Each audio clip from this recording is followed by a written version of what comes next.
நண்பர்களே, இப்போ இந்த காணொலியில் நம்ம என்ன பார்க்க போகிறோம் அப்படின்னா, ஒரு நண்பர் வந்து இப்போ சமீபத்தில் எனக்கு என்ன கேட்டிருந்தாங்கன்னா, இப்போ கமெண்டில் நான் வந்து தையல் இது உங்கள் சேனல் பார்த்தேன், எனக்கு ரொம்ப யூஸ்ஃபுல்லாக இருக்குது, எனக்கு நல்ல பயனுள்ளதாக இருக்குது, நான் மிஷின் இப்போ சொந்தமாக வாங்கி நான் தைக்கலாம்னு இருக்கேன் அப்படின்னு சொல்லி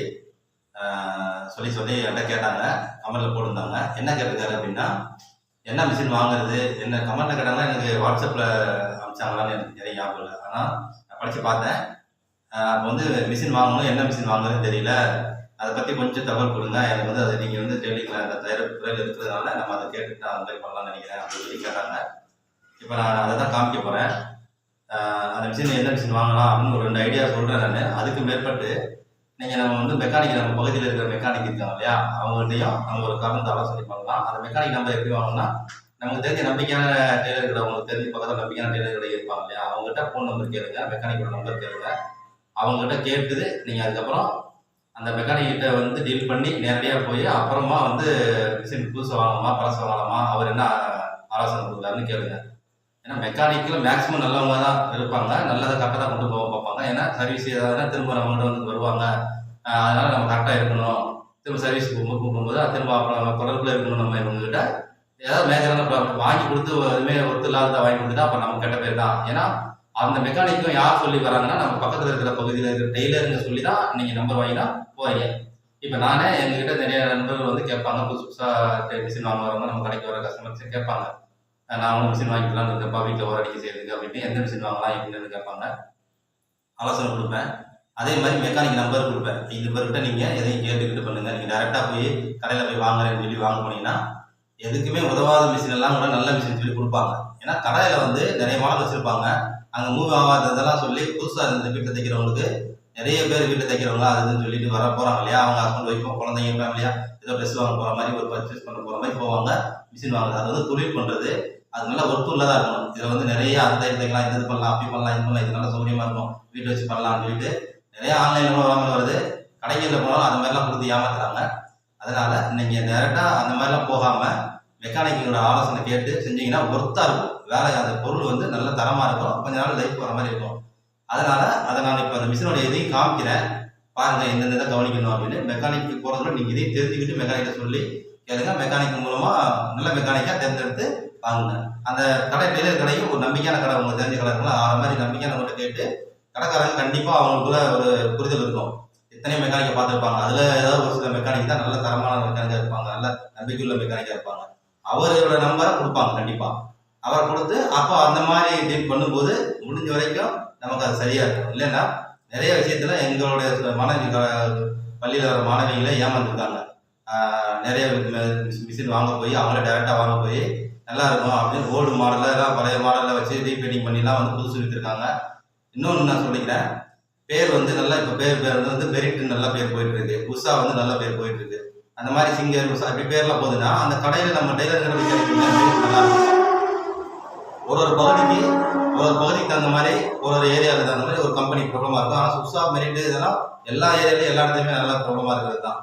அப்போது இவங்க என்ன பண்ணுறாங்கன்னா, சிங்கர் ஏதோ ஒரு பழைய மிஷின்லாம் வாங்கிட்டு வீட்டில் இருக்கிறதெல்லாம் வாங்கி பழைய ஓல்டு ஸ்டாக்லாம் வாங்கி வந்து எல்லாம் ஒரு டாட்டா எடுக்கிற மாதிரி எடுத்து அதெல்லாம் சுரண்டி ரீபெயிண்டிங் பண்ணிட்டு பலகெல்லாம் மாற்றிட்டு என்ன பண்ணுறாங்க, கடலெல்லாம் வந்து பழசு இருந்தால் போகிறவங்க இல்லைன்னா வேறு புதுசு போட்டுவிட்டு தலையாக எல்லாம் ரெடி பண்ணி புது மிஷின் மாதிரி செஞ்சு கொடுக்குறாங்க. நிறைய இடத்துல அவங்க வந்து அந்த மாதிரி வாங்கி வந்து ஏமாந்து வந்திருக்காங்க. ரீபெயிண்டிங் பண்ண மிஷின், ஆனால் அது பார்க்க புதுசுன்னு சொல்லி மெரிட்னு பேர் போட்டிருக்காங்க. இப்போ அது அழிய பார்த்தா உள்ள சிங்கர்னு இருக்கு. ஒரு சில பார்ட்ஸில் பார்த்துருக்காங்க சிங்கர்னு இருந்திருக்கு, ஆனால் என்னென்னா இப்படி சிங்கர்னு இருக்கு அப்புறம் இது மெரிட்னு போட்டுன்னு அவங்களுக்கு டவுட் வந்துருக்கு. அது அப்போதைக்கு அவங்க கவனிக்கல, வீட்டில் வந்து தைச்சிட்டு இருக்காங்க. 4 வருஷம் ஆச்சு. ஒரு நம்பிக்கையான கடை தான் போய் வாங்குறேன்னு சொல்லி வாங்கியிருக்காங்க, ஒரு பிரபலமான கடை தான் தையல் மிஷின் விற்கிறதுன்னு சொல்லி. கடைசியில் பார்த்தீங்கன்னா இன்னைக்கு இப்போ கிளாஸ் வந்ததுக்கப்புறம் நான் இந்த மிஷினை பற்றி பாடம் எடுக்கும்போது சொல்கிறேன், இந்த மாதிரி மாடல் இந்த மாதிரினா ஐயோ அந்த மாதிரி தான் சொன்னாங்க, மெரிட்னு சொல்லி தானே இதை கொடுத்தாங்க, ஆனால் இப்போ பார்த்தா உள்ளே பார்த்தா சிங்கர்னு வருது. நான் சொன்னதுக்கப்புறம் அவங்க கவனிக்கிறாங்க, கொஞ்சம் கொஞ்சமாக அந்த பெயிண்ட் அடிய அந்த சில பார்ட்ஸுகளில் அதில் பார்த்து சிங்கர்னு இருக்குது. ஏன் அப்போது சிங்கர்னு எடுத்துகிட்டு போக வேண்டியதானே, எதுக்கு இந்த மாதிரி ஆள் வேலை பண்ணணும்? அவங்களுக்கு என்னென்னா இப்போ நம்ம ஏமாந்துட்டுமே அப்படின்னா, அவங்க ஒர்த்தாக இருக்கோ இல்லையோ அந்த மிஷினு அதை பற்றி இல்லை, தைச்சது நல்லா ஓடிட்டு இருக்கு, ஆனால் சின்ன சின்ன பிரச்சனை வருது. ஆனால் எதுக்கு இப்படி ஏமாற்றணும், ஏன் இப்படி அப்படி ஏமாத்துறாங்க அப்படின்னு ஃபீல் பண்ணுறாங்க. அதனால தான் சொல்கிறேன், நாங்கள் ஒரு சரியாக ஒரு புரிதலோடு போங்க. நீங்கள் டேரெக்டாக போனீங்கன்னா நிறைய ஒன்றுத்துக்கு இல்லாத விஷயம், ஒரு ஷோக்காக இருக்கிற மிஷின்லாம் கொடுத்து இது நல்லா ஒர்த்தாக இருக்கும் அப்படின்னு சொல்லுவாங்க. இப்போ எங்க மனைவி இன்னொருத்தவங்க தைச்சிட்டு இருக்காங்களாம். கொஞ்ச நேரத்தில் சூடாயிடுதான். எலக்ட்ரானிக் மிஷின் போல இருக்கு. கொஞ்ச நேரத்தில் சூடாயிடுதான். அரை மணி நேரம் கூட தைக்க முடியல. ஏன்னா இப்போ முதல்ல சும்மா ஓரம் அடிக்கிறதுக்கு ஒரு பிள்ளை கவரில் ஒரு தலாடி இதில் மேத்தில் அடிக்க ஒரு புடவை மட்டும் ஓரம் அடிக்க இப்படியே அடிச்சிருக்காங்க. இப்போ நம்ம தைக்க ஆரம்பிச்சோடனே ப்ளவுஸ் தைக்கிறாங்க. அவங்க அம்மாவுக்கு ப்ளவுஸ் தைக்க கொடுக்க ஆரம்பிச்சிட்டாங்க. அப்புறம் புடவைங்களுக்கு பால்ஸ் அடிக்கிறாங்க. இது மாதிரிலாம் பண்ணலாம்னு அதை பண்ணும்போது அரை மணி நேரத்துக்கு மேலே அது சூடாயிடுது. அப்புறம் ரொம்ப ஸ்லோவாக போடுது. அப்படி ஒரு மாதிரி இதுவாகுது.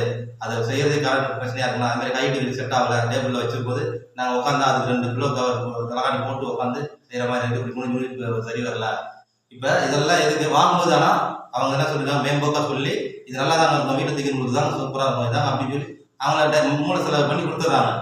நீங்கள் அதே அவங்க மெக்கானிக்கோ இந்த மாதிரி ஒரு டெய்லர்கிட்ட ஆலோசனை கேட்டுட்டாங்கன்னா கண்டிப்பாக அதை வாங்க சொல்ல ரெஃபர் பண்ண மாட்டாங்க, வேணாங்கன்னு சொல்லிடுவாங்க. ஏன்னா ஒர்த்து இருக்காது. எதுக்குமே ஒரு வேலை செய்யணும்னா அதுக்கான தரமான பொருளை வாங்கி செஞ்சோம்னா அதுக்கு தரமா இருக்கும். நம்ம எல்லாத்தையும் வேலை செய்யற பொருளை சரியா பார்த்துருங்க. இப்போ நான் 2-3 மாடல் மட்டும் உங்களுக்கு காமிக்கிறேன், அதை நீங்க பார்த்துக்குங்க. வாங்க பார்ப்போம். பாருங்க, இப்போ இது சின்ன மிஷினு.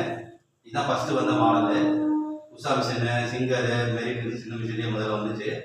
அதிகமாக உஷாவும் சிங்கர் தான் அதிகமாக வரும். மெரிட்டை விட இது என்னன்னா இப்போ சிங்கர்னு பேரே இருக்கு. சிங்கர் இங்கேயும் அந்த மாதிரி சீடு இருக்கு. இந்த இதில் அவங்க எஸ் போட்டு சிங்கர்னு போட்டு அந்த சீடு போட்டு நம்பர் ஏதோ 15S88 இதெல்லாம் போட்டிருக்காங்க. இது மாடல் நம்பர். கண்டிப்பாக இது அவர் மெக்கானிக் தான் நான் வாங்கினேன். இது ஏமாத்துறாரு. உண்மையா சிங்கர் சொன்னாரு, சர்வீஸ் பண்ணாரு. பழைய மிஷின் தான் இது. அவர் ஃபுல் சர்வீஸ் பண்ணி எனக்கு ரெடி பண்ணி கொடுத்தாரு. நம்ம தேர் கிளாஸ் போகணும்னு. ஏன்னா புதுசை விட பழைய மிஷினுக்கு ரொம்ப ஒர்த்து அதிகங்க. நல்லா இருக்கும், வெயிட்டாக இருக்கும். புது மிஷின் ஒரு கையில் அப்படியே இந்த மொத்தம் கடலோட சேர்த்து ஒரு கையில் தூக்கி போடுற மாதிரி இருக்கு. அவ்வளோ காத்தா இருக்கு, வெயிட்டே ஸ்ட்ராங்லாம். இப்போ இது பழைய மிஷினால ஸ்ட்ராங்காக இருக்கு. நல்லா தலையில் வெயிட்டு, ஸ்ட்ராங்கும் கொஞ்சம் நல்லா வெயிட்டாக இருக்கு. எப்பவுமே நமக்கு செகண்ட் ஹேண்ட் இந்த பலகை மட்டும் மாற்றிக்கிட்டேன். இந்த பலகை இருக்கு இல்லையா, அந்த டேபிள் மட்டும் புதுசாக மாற்றிக்கிட்டோம். ஏன்னா இதுதான் நமக்கு ஏதாவது தேய்மான இருக்கு, பிசு தட்டிருக்கும், உடஞ்சிருக்கும், துணி மாட்டும் போது தைக்கும் போது மாட்டி ஏதாவது சிக்காயிடும், அவ்வளோதான். அதுக்காக பிசு தட்டுறோம்னா இது மட்டும் நம்ம மாற்றினா போதும். மீதியெல்லாம் இதுவே நம்ம சர்வீஸ் பண்ணிக்கலாம். இந்த மிஷின்லாம் அழகுக்காக நம்ம பார்க்கக்கூடாது, நமக்கு தரமா இருக்கா அதுதான் முக்கியம். அழகுன்றது அப்பாற்பட்டது, சரிங்களா? அதனால நீங்க முடிஞ்ச வரைக்கும் செகண்ட் ஹேண்ட்ல நல்ல மிஷின் கிடைக்குதான்னு பாருங்க. அவர்கிட்ட செகண்ட் ஹேண்ட்லேயே சர்வீஸ் பண்ணி நல்லா கொடுங்க அப்படின்னு கேட்டாலே செகண்ட் மிஷினே நீங்க வாங்குங்க. பாதி ரேட்டும் கிடைக்கும். அதே மாதிரி நல்லாவும் இருக்கும், தரமாகவும் இருக்கும். நீங்க நல்லா பாருங்க. பழைய பொருள் எந்த பொருளும் இப்போ புதுசாக வர பொருள் பார்த்தீங்கன்னா பழைய பொருள் மாதிரி இருக்கா? எல்லாமே புது பொருள் யூஸ் தர மாதிரி வெயிட் கம்மியாக எல்லாமே இதாயிடுச்சுங்க. பழைய பொருள் தான். அதனால பழைய பொருள்ல முடிஞ்ச வரைக்கும் நல்லா இருந்தா நல்லா இருக்கும். அப்படி இல்லை ஏதாவது ஒரு சென்டிமெண்டா நான் பழசு வாங்க மாட்டேன் அப்படின்னாங்கன்னா புதுசு வாங்கிக்கிங்க. ஆனா அது வெயிட் இருக்காது. அதோட இன்னைக்கு நிலைமைக்கு அது நிலைமை எப்படியோ அர்த்தம் இருக்கும், சரியா? நம்ம பழசை முடிஞ்ச வரைக்கும் ட்ரை பண்ணுங்க. அப்படி இல்லைன்னா புதுசு வாங்கிக்கிங்க. ஆனா புதுசு வாங்கினாலும் செக் பண்ணி என்ன கம்பெனி, எது ரீபெரி மைனால ஓல்டு கம்பெனி தானே நல்லா இருக்கு நம்ம மெக்கானிக் கண்டுபிடிச்சிருவாங்க. ஏன்னா இங்க பார்ப்பாங்க, இந்த நம்பர் பார்ப்பாங்க. எல்லா பொருளையுமே ஒரு சில பொருள் நம்பர் இருக்கும், ஒரு சில பொருளோட அந்த எந்த மாடலுக்கு தந்தாலும் அந்த மாதிரி இருக்கும். இப்போ இது பார்த்தீங்கன்னா ஒரு டைப்ல இருக்கு, அந்த மிஷின்ல பார்த்தீங்கன்னா உருண்டை டைப்ல இருக்கு. இந்த நம்பர் டைப் மாத்துறது அப்போ அவங்களுக்கு தெரிஞ்சிடும், மெக்கானிக் தெரிஞ்சிடும் இவங்க உருட்டா பண்ணிருக்காங்களா, எல்லாத்தையும் கலப்படம் பண்ணிருக்காங்களா. ஸ்டாண்டை பார்ப்பாங்க. அது இந்த டைம்ல வரும்போது இந்த மாதிரி ஸ்டாண்ட் தான் வந்துச்சு, இந்த மாதிரி வரலையே அப்படின்னு அவங்க கண்டுபிடிச்சிருவாங்க. அப்புறம் அதை உருட்டா பண்ணி எல்லாம் மிக்ஸ் பண்ணி கொடுக்கும்போது அதை உங்களுக்கு தெரிஞ்சிடும், நமக்கு தெரிஞ்சிடும். மெக்கானிக்கா அந்த மாதிரி பண்ண மாட்டாங்க, ஏன்னா நம்பிக்கையா இருப்பாங்க. அதனால டைரக்டா அவங்களே பண்ணுங்க. இப்போ அடுத்தது இந்த மிஷின். இப்போ இந்த மிஷின் தான் நான் சொன்னேன். இது அடுத்தது அம்பர்லா சின்ன மிஷின். அதுக்கு அடுத்தது இது அம்பர்லா மாடலு. இது என்னன்னா இந்த பெரிய மிஷின்ல மெரிட்லயே பெரிய மிஷின் இது அம்பர்லான்னு சொல்லுவாங்களே. அதுக்கப்புறம் தான் இப்போ மோட்டர் வச்சது. அதுக்கப்புறம் இப்போ நிறைய மாடல் வந்துருச்சு. முதல்ல அது வந்துச்சு. அதுக்கப்புறம் இது நிறைய கடைகள்ல இது போட்டுருப்பாங்க. இது எக்ஸ்போர்ட்ல கூட இது முதல்ல இது கிட்டத்தட்ட எங்ககிட்ட ஒரு 15 வருஷமா உழைக்குதுங்க. 15 வருஷம் உழைக்குது. நான் வாங்கும்போது இது செகண்ட் தான் வாங்கினேன். இது புதுசாக வாங்கின மாதிரி எனக்கு ஞாபகம் இல்லை. செகண்ட் தான் வாங்கினேன். நல்லா உழைக்குது. பெயிண்டிங்லாம் போயிடுச்சு. ஆனாலும் மெரிட் அந்த இதெல்லாம் போகல. இந்த இது மெரிட் இருக்கு. இப்போ இதுல என்ன நான் சொல்ல வரேன்னா, இங்க பாருங்க, டாக்கா அடிக்கிறது இந்த இது இருக்கு இல்லையா, இந்த டாக்கா அடிக்கிறது இங்க இருக்கும், இந்த இடத்துல இருக்கும். இந்த மாதிரி இருக்குது இல்லையா, இது நல்லா இருக்கும். இந்த மாடல் நல்லா இருக்கும். இந்த டாக்கா அடிக்கிறது இங்க இருக்கிறது நல்லா இருக்கும், சரியா? இதே டாக்கா அடிக்கிறது இங்கே ஒன்று கொடுத்துருப்பாங்க. இந்த சக்கரத்துக்கு பக்கத்துல இந்த நம்பர் பிளேட்டுக்கு மேல இங்க கொடுத்துருப்பாங்க. இந்த இடத்துல கொடுத்தது பழைய மாடல். அதுக்கப்புறம் இந்த மாடல் வந்துருச்சு. இந்த மாடலே பழசாயிடுச்சு. மிஷினை பார்த்தா உங்களுக்கு தெரியும், இதுவே பழசாயிடுச்சு. ஆனா இன்னமும் அந்த இங்க டாக்கா அடிக்கிற மிஷினை பழைய மாடலை ரீபெயிண்டிங் பண்ணி வித்துட்டு தான் இருக்காங்க. அதுவும் வந்துட்டு தான் இருக்குது. அப்போ அதெல்லாம் ஏமாத்தவள் தான். அது நின்று போச்சு. புதுசுல கம்பெனிக்காக மெரிட் கம்பெனி கொடுக்கல. ஆனா இந்த நிறைய கணக்காரங்க நிறைய பேர் இந்த ரீபெயிண்டிங் பண்ணி விற்கிற ஆளுங்க அதை பண்றாங்க. இங்க இந்த நம்பர் பிளேட் பக்கத்துல இப்படி டாக்கா அடிக்கிற மாதிரி வரும். அதெல்லாம் வாங்கவே வாங்காதீங்க. அது வந்து ஒருத்தர் அதுக்கப்புறம் இது நல்லா வந்துச்சு. அந்த மாடலுக்கு அப்புறம் அதெல்லாம் வந்து அது முடிஞ்சு இதுதான் ரொம்ப ஒருத்தர் நல்லா இருக்கும். எக்ஸ்போர்ட்லாம் ஓட்டும் போது பவர் மிஷின் முன்னாடி இந்த மிஷினை தான் ஓட்டுனாங்க. பெடல் மிஷின் எல்லாரும் யூஸ் பண்ணிட்டு இருக்கும்போது பெடல்லையே இந்த மாதிரி டாக் அடிக்கிறது நல்லா இருக்கும். அதே மாதிரி இதுல சில இதெல்லாம் நல்லா இந்த மேடுலாம் நல்லா ஏறும். இந்த மாதிரி இருக்கு டாக் அடிக்க நல்லா இருக்கும், மேடு ஏறும்.